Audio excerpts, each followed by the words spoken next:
Magandang araw po mga ka-recap. Salamat sa pagbalik sa ating channel. Ipagpatuloy naman po natin ang kwento ni Logan McClane.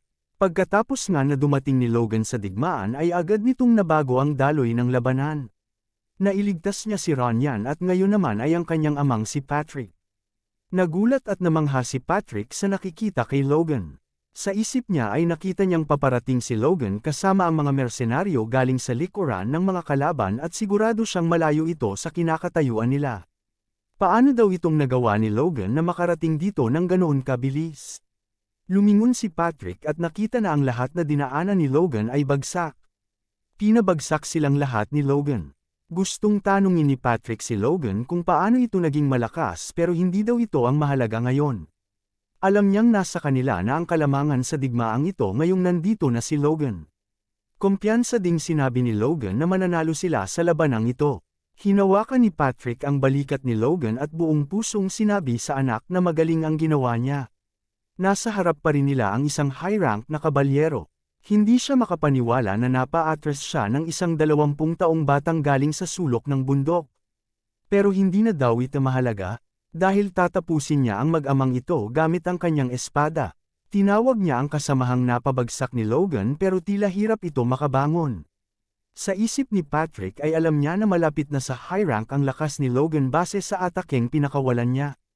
Kahit hindi pa ganap na high rank ang lakas ni Logan ay kaya niya na daw itong pigilan ang mga mid-rank na kabalyero. Pinaplano ni Patrick na harapin ang high rank na kalaban pero pinigilan siya ni Logan. Sinabi ni Logan na lalabanan niya ang high-rank na kabalyero ng pamilya Tesron. Pinigilan siya ni Patrick dahil kahit sugatan na daw ang kalaban nila ay malakas pa rin ito para sa kanya. Sinuntok ng mahina ni Logan si Patrick sa kanyang sugat. Napayuko si Patrick sa sakit. Sinabihan siya ni Logan na kahit daw siya ay kayang talunin si Patrick sa ganitong sitwasyon kaya hayaan niyang siya ang haharap sa high-rank na kalaban. Nakikita ni Patrick na sobrang desidido ni Logan sa pagkakataong iyon kaya hinayaan niya ang kahilingan ng anak. Sinabihan niyang mag-ingat si Logan. Biglang inatake ni Logan ang kalabang high rank habang si Patrick ang humarap sa mga mid-rank. Nabigla naman ang kalaban dahil inaakala niyang si Patrick ang haharap sa kanya. Pero ano daw ito at bakit ang bata ang sumusugod sa kanya? Nagalit ito at pakiramdam niya ay nainsulto siya. Inilabas niya ang kanyang force para tapusin sana si Logan sa isang atake lang pero si Logan ay inilabas din ang kanyang force. Naging seryoso din si Logan at mahigpit na hinawakan ang espada. Buong lakas itong umatake sa kalaban. Nasangga ito ng kalaban pero nabigla ito sa lakas ng batang nasa harap niya. Napa-atras siya at naiisip kung ano ang nangyayari. Kahit daw ay sugatan siya, dapat ay mas malakas pa rin siya sa batang ito. Wala rin siyang nararamdamang kakaiba kaya saan daw nanggagaling ang lakas nito. Napagtanto niya na inuubos ni Logan ang lakas niya sa mga atake nito kaya sigurado siyang mawawalan nito ng lakas kapag pinagpatuloy nila ang laban.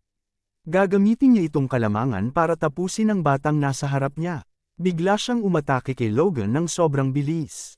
Nasangga din ito ni Logan at mabilis na naiiwasan.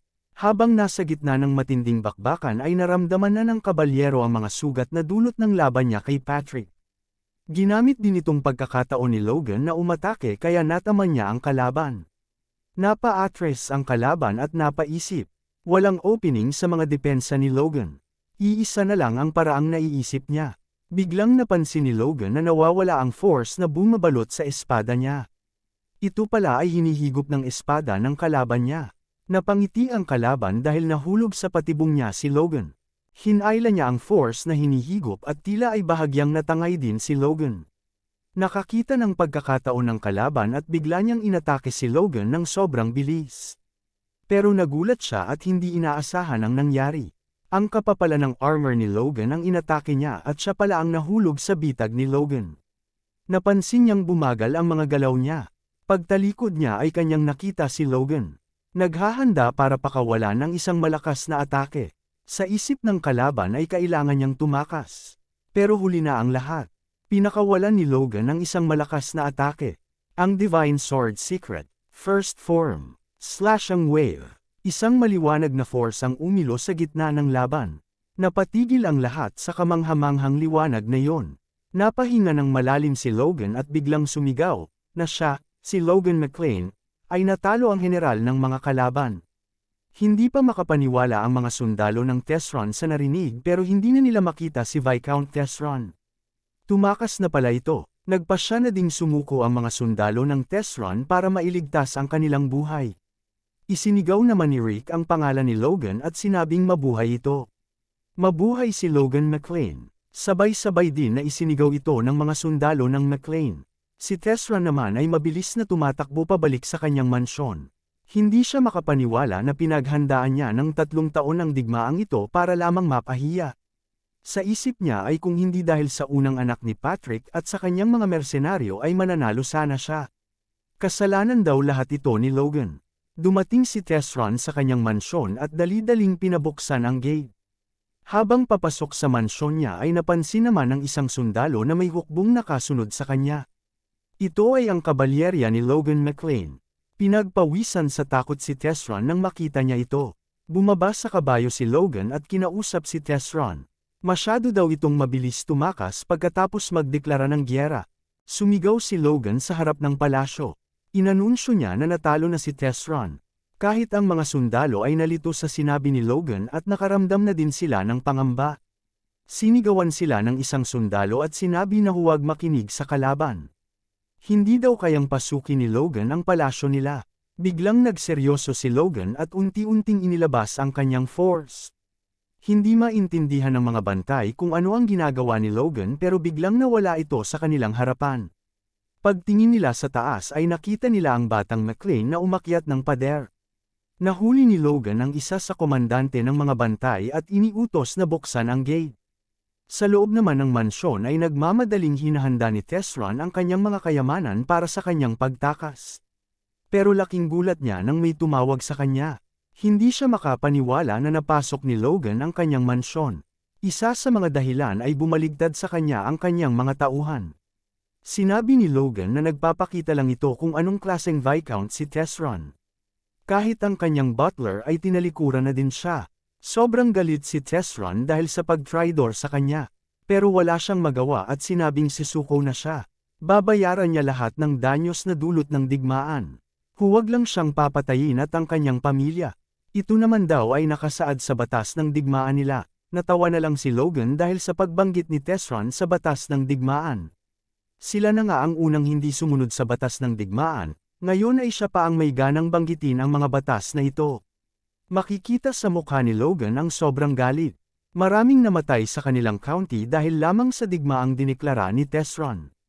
Pero sinabi ni Logan na kung siya daw si Patrick ay hindi niya tatapusin ang buhay ng sumukong kalaban na si Tesron. Nakita niya ang napakagandang punyal ni Tesron. Sinabi ni Tesron na kung gusto niya, ay ibibigay niya ito sa kanya. Pero sinabi ni Logan na wala siyang balak kunin ito. Ibinigay niya ang punyal kay Tesron. Nalito ang matanda kung bakit ito binigay sa kanya ni Logan. Isang maliit na ngiti ang ipinakita ni Logan sa kanya. At biglang sinaksak siya nito gamit ang punyal na hawak-hawak niya. Tinanong ni Tesron bakit niya ginawa ito. Akala niya ay di na siya papatayin ni Logan. Sinabi ulit ni Logan na kung siya daw si Patrick ay hindi niya tatapusin ang buhay ng sumukong kalaban na si Tesron. Pero sa kasamaang palad, hindi daw siya si Patrick. Siya si Logan McClane. Madaming pumasok sa isip ni Logan. Hanggang napagtanto niya na tapos na ang unang krisis na pinapangambahan niya. Ngayon ay kailangan na nilang magligpit at umpisahan ang susunod na mga plano. Tumayo si Logan at huminga ng malalim.